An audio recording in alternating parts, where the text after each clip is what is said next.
വിവിധങ്ങളായ പരിപാടികൾ അവതരിപ്പിക്കുന്നുണ്ട്. സാറ്റർഡേ ക്വിസുകൾ, പത്രമാധ്യമ ക്വിസുകൾ, സെക്കൻഡ് സാറ്റർഡേ നടത്തുന്ന കൾച്ചറൽ വർക്ക്ഷോപ്പ്, ഓൺലൈൻ പ്രഭാഷണം. 9 കാലത്ത് കൾച്ചറൽ വർക്ക്ഷോപ്പ് നടത്തുന്നില്ലെങ്കിൽ ബാക്കി എല്ലാ പരിപാടികളും നടക്കുന്നുണ്ട്. സമയം 8 മണി മാറ്റി 11 മണി ആക്കിയിട്ടുണ്ട്. റമദാനായതുകൊണ്ട് പുറത്തിൽ നിന്താണ്ട് ക്വിസ് മത്സരങ്ങളും ഗ്രൂപ്പിൽ നടക്കാറുണ്ട്. സ്വാഗതം പറയാനാണ് എന്നിന് അർപ്പിതമായ കർത്തവ്യം. സൊസൈറ്റി പ്രസിഡന്റ് ശശി വാസന ബഷീറിനെ എന്റെ പേരിലും നന്മ വെൽഫെയർ സൊസൈറ്റിയുടെ പേരിലും കൾച്ചറൽ ഫോറത്തിന്റെ പേരിലും ഞാൻ സ്വാഗതം ചെയ്യുന്നു. വൈസ് പ്രസിഡന്റ് അഷ്ഫാഖ് സാഹിബിനെ നന്മ വെൽഫെയർ സൊസൈറ്റിയുടെ പേരിലും കൾച്ചറൽ ഫോറത്തിന്റെ പേരിലും എന്റെ പേരിലും സ്വാഗതം ചെയ്യുന്നു. സൊസൈറ്റി സെക്രട്ടറി റഹീം സാഹിബിനെയും എന്റെ പേരിലും കൾച്ചറൽ ഫോറത്തിന്റെ പേരിലും നന്മ വെൽഫെയർ സൊസൈറ്റിയുടെ പേരിലും ഞാൻ സ്വാഗതം ചെയ്യുന്നു. ഹസ്രത്ത് മറിയം ബീവി റളിയല്ലാഹുവിനെ കുറിച്ച് വിവിധ വിഷയങ്ങളായി അവതരിപ്പിക്കുന്ന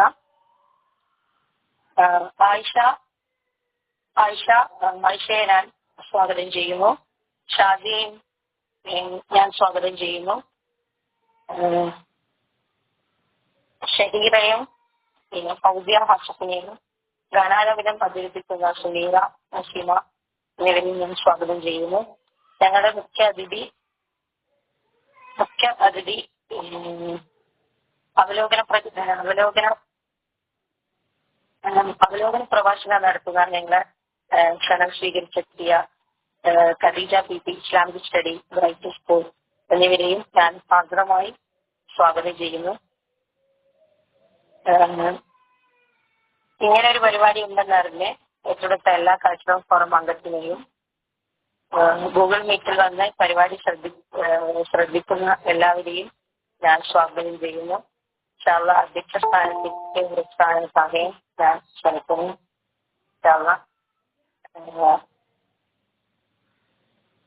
എന്തെങ്കിലും തെറ്റിയിട്ടുള്ള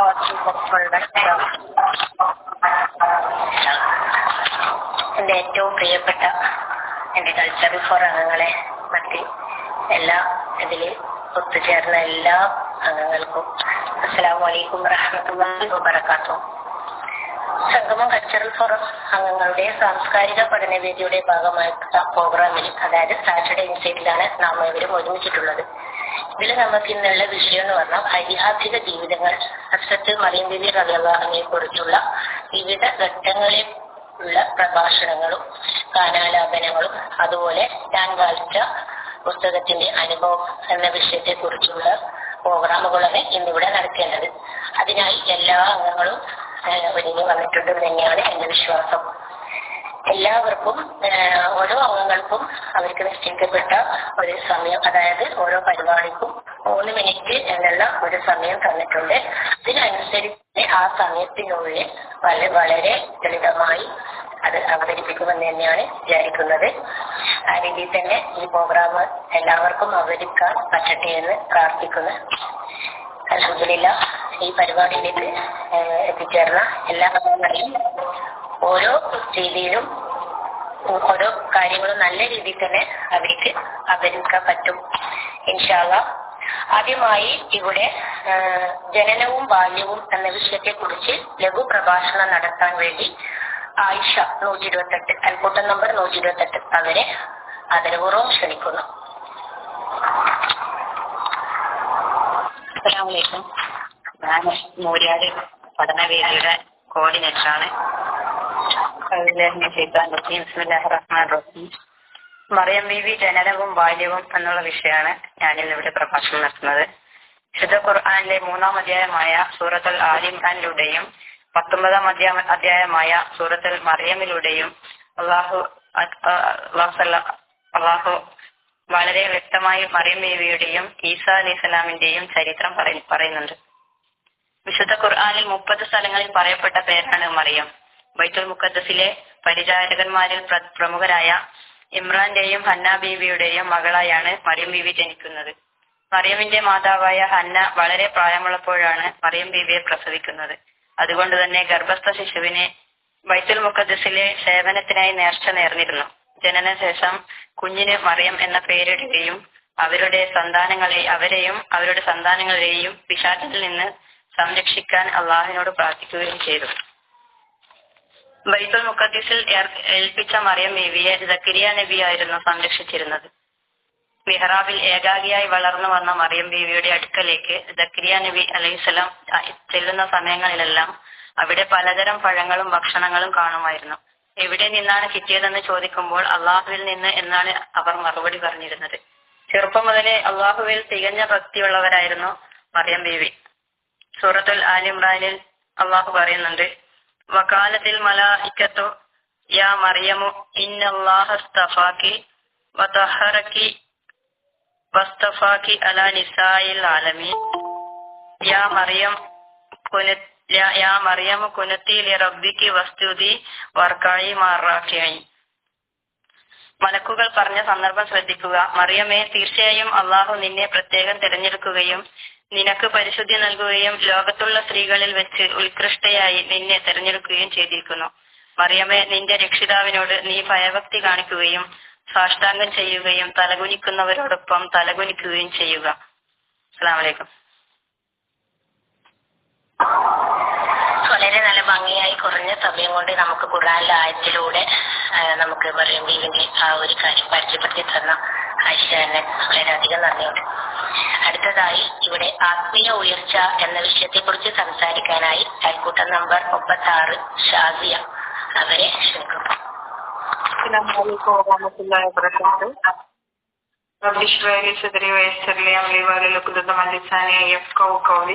മറിയം ബീവി ആത്മീയ ഔന്നത്യത്തിന്റെ മാതൃക എന്ന വിഷയമാണ് ഞാനിവിടെ പറയാൻ പോകുന്നത്. ലോക ചരിത്രത്തിലെ സദ്വൃത്രയായ വനിതകളിൽ ഏറ്റവും ഉന്നതമായ സ്ഥാനത്താണ് മറിയം ബീവിക്ക് അല്ലാഹു നൽകിയിട്ടുള്ളത്. പരിശുദ്ധ ഖുർആൻ ഒരു അധ്യായം തന്നെ അവരുടെ പേരിൽ നൽകിക്കൊണ്ട് അവരെ ആദരിച്ചിരിക്കുന്നു. മറിയം ബീവിയുടെ ജീവിതം ആത്മീയതയുടെയും ക്ഷമയുടെയും അചഞ്ചലമായ ദൈവവിശ്വാസത്തിന്റെയും ഉത്തമ ഉദാഹരണമാണ്. നിരന്തര ഇബാദത്ത് നിറഞ്ഞ ജീവിതം. മറിയം ബീവിയുടെ ജീവിതം പൂർണ്ണമായും അള്ളാഹുവിനുള്ള ആരാധനയ്ക്കായി സമർപ്പിക്കപ്പെട്ടതായിരുന്നു. തന്റെ ജനനത്തിനു മുമ്പേ മാതാവായ ഹന്ന ബീവി മറിയമിനെ അള്ളാഹുവിന്റെ മാർഗത്തിൽ സേവനത്തിനായി നേർച്ചയാക്കിയിരുന്നു. ബൈത്തുൽ മുഖദ്ദസിലെ പ്രത്യേകമായ മിഹ്റാബിൽ ഇരുന്നു കൊണ്ട് അവർ പകലുകൾ നോമ്പിലും രാത്രികൾ നമസ്കാരത്തിലും ചെലവഴിച്ചു. ലോക കാര്യങ്ങളിൽ നിന്ന് വിട്ടുനിന്ന് സ്രഷ്ടാവിലേക്ക് മാത്രം ശ്രദ്ധ കേന്ദ്രീകരിച്ച് ആ ജീവിതം ആത്മീയതയുടെ ഉന്നത തലങ്ങളിലായിരുന്നു. ദൈവത്തിലുള്ള പൂർണ്ണ വിശ്വാസം. അള്ളാഹുവിലുള്ള അചഞ്ചലമായ വിശ്വാസമായിരുന്നു മറിയം ബീവിയുടെ ഏറ്റവും വലിയ കരുത്ത്. അവർ പ്രാർത്ഥനാ നിരതരായിരിക്കുമ്പോൾ അവർക്ക് അള്ളാഹുവിൽ നിന്ന് അസാധാരണമായ ഭക്ഷണങ്ങൾ ലഭിച്ചിരുന്നു. ഇത് കണ്ട് അത്ഭുതപ്പെട്ട സക്കരിയ നബി അലൈഹിസ്സലാം ഇതിനെക്കുറിച്ച് ചോദിച്ചപ്പോൾ ഇത് അള്ളാഹുവിങ്കൽ നിന്ന് ലഭിക്കുന്നതാണ് എന്ന മറിയം ബീവിയുടെ മറുപടി അവരുടെ ഉറച്ച ദൈവവിശ്വാസത്തെയാണ് വ്യക്തമാക്കുന്നത്. പ്രയാസകരമായ സാഹചര്യങ്ങളിൽ പോലും അള്ളാഹു തന്നെ കൈവിടില്ലെന്ന ആ ബോധ്യം അവരെ ആത്മീയമായി ഉയർത്തി. സ്ത്രീകളിൽ ഉന്നത സ്ഥാനത്തേക്ക് തിരഞ്ഞെടുക്കപ്പെട്ടവരായിരുന്നു മറിയം ബീവി. ലോകത്തുള്ള മുഴുവൻ സ്ത്രീകളിലും വെച്ച് ഏറ്റവും ഉന്നതയായി അള്ളാഹു മറിയം ബീവിയെ തിരഞ്ഞെടുത്തു. പുരുഷന്റെ സാമീപ്യമില്ലാതെ ഈസാ നബി അലൈഹിസ്സലാമിന് ജന്മം നൽകാൻ അള്ളാഹു തിരഞ്ഞെടുത്തത് അവരുടെ പരിശുദ്ധി കാരണമാണ്. ഖുർആൻ ഇപ്രകാരം പറയുന്നു, മറിയമേ, തീർച്ചയായും അള്ളാഹു നിന്നെ തിരഞ്ഞെടുക്കുകയും നിനക്ക് പരിശുദ്ധി നൽകുകയും ലോകത്തിലെ സ്ത്രീകളിൽ വെച്ച് നിന്നെ വിശിഷ്ടയാക്കുകയും ചെയ്തിരിക്കുന്നു. പരിശുദ്ധിയും വിനയവും ആരാധനയും ഒത്തുചേർന്നപ്പോൾ മറിയം ബീവി റളിയല്ലാഹു അൻഹു ആത്മീയതയുടെ കൊടുമുടിയിലെത്തി. സ്വന്തം ചാരിത്രത്തിന് നേരെ ആരോപണങ്ങൾ വന്നപ്പോൾ പോലും ദൈവകൽപ്പന അനുസരിച്ച് മൗനം പാലിച്ച അവരുടെ ക്ഷമ ലോകത്തിന് എന്നും മാതൃകയാണ്. ആത്മീയ ഉയർച്ച ആഗ്രഹിക്കുന്ന ഏതൊരാൾക്കും മറിയം ബീവിയുടെ ജീവിതം വലിയൊരു പാഠപുസ്തകമാണ്. അൽഹംദുലില്ലാഹി റബ്ബിൽ ആലമീൻ. അസ്സലാമു അലൈക്കും വറഹ്മത്തുള്ളാഹി വബറകാതുഹു. വളരെ നല്ല ഭംഗി തന്നെ ഇവരും അവതരിപ്പിച്ചിട്ടുണ്ട്. ഇങ്ങനെയുള്ള കാര്യങ്ങൾ നമ്മൾ ഏറ്റെടുക്കുമ്പോൾ ഒരുപാട് നമുക്ക് നല്ല കാര്യങ്ങളിൽ നിന്ന് മനസ്സിലാക്കാൻ പറ്റുന്നുണ്ട്. കൂടുതൽ പഠിക്കാനും ഉയരാനും എല്ലാം നമുക്ക് സാധിക്കും. അതിനെല്ലാവർക്കും പറ്റട്ടെ എന്ന് ആശംസിക്കുന്നു. വളരെയധികം നന്ദി ഷാദിയ. അടുത്തതായി നമുക്ക് ഒരു ഗാനാപനത്തിനായി അയൽക്കൂട്ട നമ്പർ 7 സുനീറ അവരെ ആദരപൂർവ്വം ക്ഷണിക്കുന്നു. അസ്സലാമു അലൈക്കും വറഹ്മത്തുള്ളാഹി വബറകാതുഹു. മറിയമിൻ പുന്നാര പൂവേ മഹിദരാമീസ മസീഹേ മഹിതലം വാഴ്ത്തിയ നബിയേ മർത്തബയേറും കനിയേ മറിയമിൻ പുന്നാര പൂവേ മഹിതരാമീസാ മസീഹേ മഹിതലം വാഴ്ത്തിയ നബിയേ മർത്തബയേറും കനിയേ മറിയമിൻ പുന്നാര പൂവേ തൊട്ടിലിൽ നിന്നും ഒഴിഞ്ഞു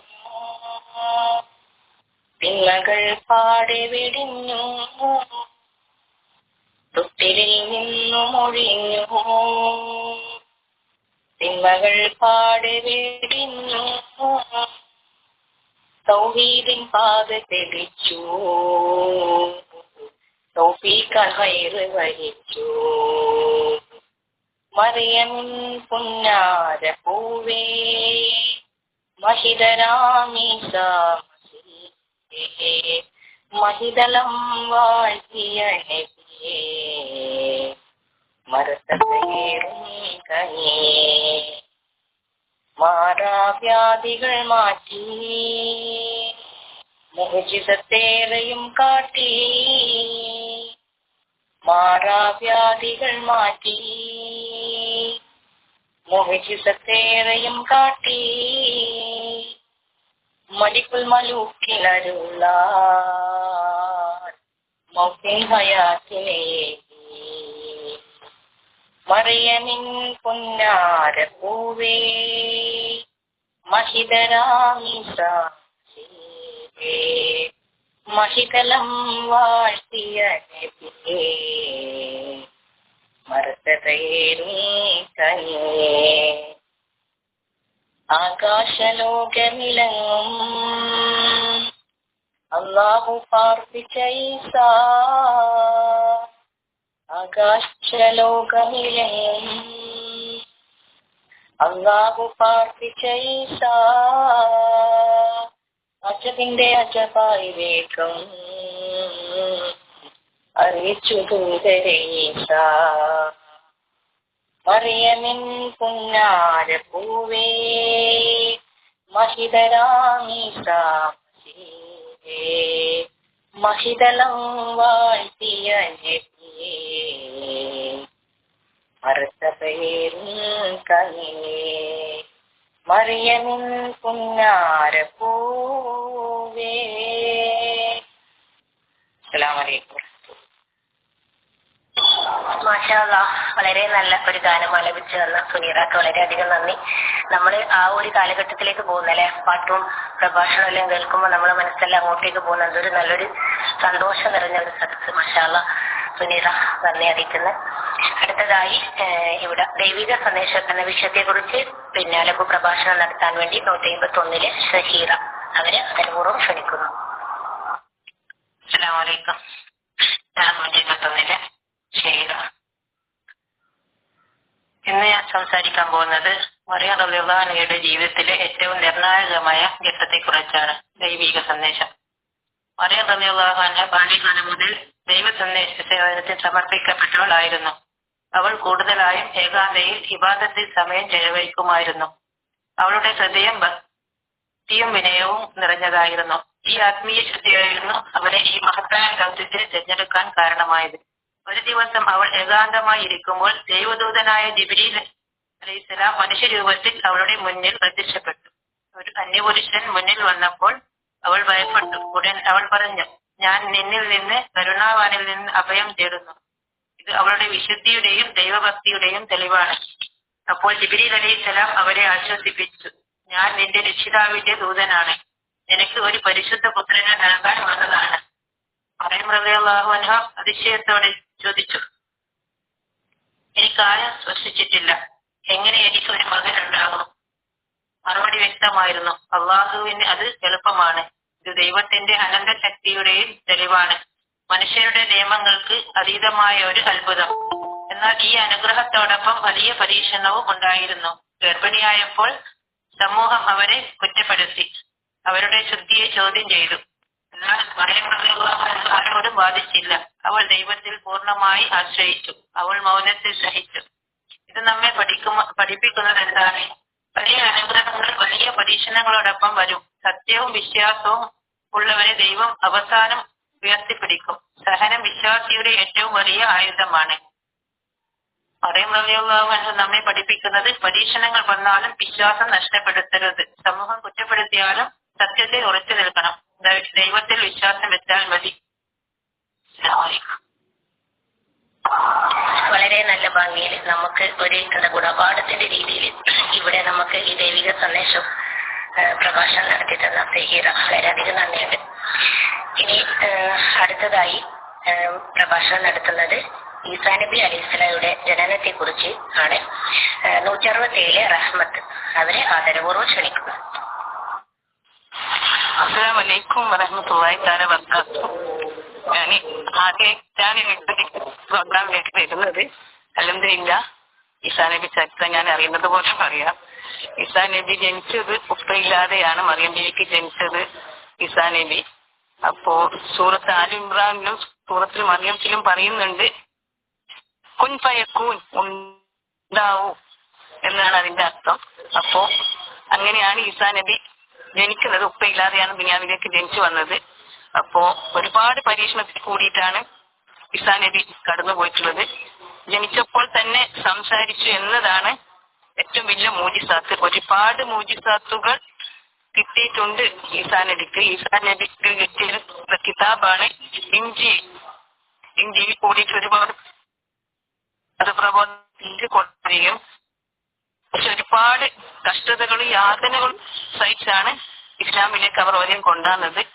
അപ്പോ ഈസാ നബി മരണപ്പെട്ടിട്ടില്ല. ആകാശത്തും ഭൂമിയിലായിട്ട് ജീവിക്കുകയാണ്. ഈസാ നബി എന്തായാലും ഞങ്ങളെ ഈ ലോകത്തേക്ക് ഇനി ഇറങ്ങി വരുമെന്നും കുറച്ച് ഞങ്ങൾക്ക് മതപ്രബോധനം നടത്തുമെന്നും പറയുന്നുണ്ട്. ഈസാ നബി യേശു എന്ന ഇതിലേക്ക് പറയുന്നുണ്ടായിരുന്നു. ക്രിസ്ത്യാനികൾ വിശ്വസിക്കുന്നത് ഈസാ നബി അവതരിച്ചു എന്നാണ്. പക്ഷെ എങ്കിലല്ല, ഈസാ നബി ഇനി ക്രൂശിക്കപ്പെട്ടിട്ടില്ല. കല്ലെറിഞ്ഞ് ഇതാക്കിയിട്ടില്ല, കല്ലെറിയ ഇതാക്കിയൊക്കെ ചെയ്യല്ലാണ്ട് തൂക്കിലേറ്റിയിട്ടില്ല. ഈസാ നബി അള്ളാഹു ആകാശത്തേക്ക് ഉയർത്തപ്പെട്ടതാണ്. ഒരുപാട് പരീക്ഷണങ്ങൾ പെട്ടപ്പോൾ അള്ളാഹു തആല ഈസാ നബിയെ ആകാശത്തേക്ക് ഉയർത്തപ്പെടുകയാണ് ചെയ്തത്. അല്ലാതെ ക്രൂശിക്കപ്പെട്ട് തൂക്കിലേറ്റി ഇതാക്കിയതല്ല എന്നാണ് പറയുന്നത്. പിന്നെ മറിയമിന് ജനിച്ചതാണ് ഏറ്റവും വലിയ മാറ്റം. മറിയമിന്റെ മകനായി ജനിച്ചതെന്നാണ്. മറിയം ബീവിക്ക് ഉപ്പയില്ലാത്ത കാരണം, ഈസാ നബിക്ക് ഉപ്പയില്ലാത്തത് കാരണം ഒരുപാട് വേദനകൾ സഹിച്ചിട്ടുണ്ട്. ഉപ്പയില്ലാത്തവൻ എന്ന് പറഞ്ഞിട്ട് ജനിച്ചു ഇതൊക്കെയാണ് തട്ടിപ്പൊക്കെയാണെന്നൊക്കെ പറഞ്ഞ ഒരുപാട് കാര്യങ്ങൾ അവരുടെ ഇടയിൽ വന്നിട്ടുണ്ട്. ഒരുപാട് മുസാത്തുകൾ ഉണ്ടായിരുന്നു. കുരുടന് കാഴ്ച ലഭിച്ചു കൊടുത്തിട്ടുണ്ട്. രോഗങ്ങൾക്ക് രോഗം ശിഫയാക്കി കൊടുത്തിട്ടുണ്ട്. മരിച്ചവരെ ഹയാത്താക്കിയിട്ടുണ്ട്. ഇങ്ങനെയൊക്കെ ഈസാ നബിയുടെ ചരിത്രത്തിൽ കൂടി നമുക്ക് മനസ്സിലാക്കാൻ കഴിയുന്നുണ്ട്. അസ്സലാമു അലൈക്കും. ആദ്യമായിട്ട് പറയുന്നതാണ് പറയേ ചെയ്യില്ല. അത്രയും നല്ല ഭംഗിയായിട്ട് തന്നെ അവതരിപ്പിച്ചിട്ടുണ്ട്. അൽഹംദുലില്ലാഹ് മാഷാ അല്ലാഹ്. വളരെയധികം നന്ദി അറിയിക്കുന്നത്. തുടർന്നുള്ള ഓരോ പ്രോഗ്രാമിലും പങ്കെടുക്കുക. അടുത്തതായി നമുക്ക് ഒന്നുകൂടി ഒരു ഗാനം കൂടി കേൾക്കാം. അയൽക്കൂട്ടം നമ്പർ 81 നസീമ അവരെ ആദരപൂർവ്വം ക്ഷണിക്കുന്നു. അസ്സലാമു അലൈക്കും വറഹ്മത്തുള്ളാഹി വബറകാതുഹു. ഞാന് മറിയം ബീവിനെ കുറിച്ചിട്ടല്ല കേട്ടാ ഗാനം ആലോചിക്കുന്നത്. അതെനിക്കറിയില്ലായിരുന്നു മറിയം ബീവിനെ കുറിച്ച് തന്നെ വേണം എന്നുള്ളത്. അതിൽ കുഴപ്പമുണ്ടോ? ഓക്കെ, കുഴപ്പമില്ല, നിങ്ങൾ പാടിക്കോ. ഉണ്ട് സഖി ഒരു കുലമുന്തിരി വാങ്ങിടുവാനായി നാലണ കയ്യിൽ ഉണ്ട് പ്രിയേ കൽബിലൊരാശ മുന്തിരി തിന്നിടുവാൻ. ഉണ്ട് സഖി ഒരു കുലമുന്തിരി വാങ്ങിടുവാനായി നാലണ കയ്യിൽ ഉണ്ട് പ്രിയേ കൽബിലൊരാശ മുന്തിരി തിന്നിടുവാൻ. അങ്ങാരെ എന്നറിയില്ലേ നിങ്ങളീ നാട്ടിൽ രാജാവല്ലേ.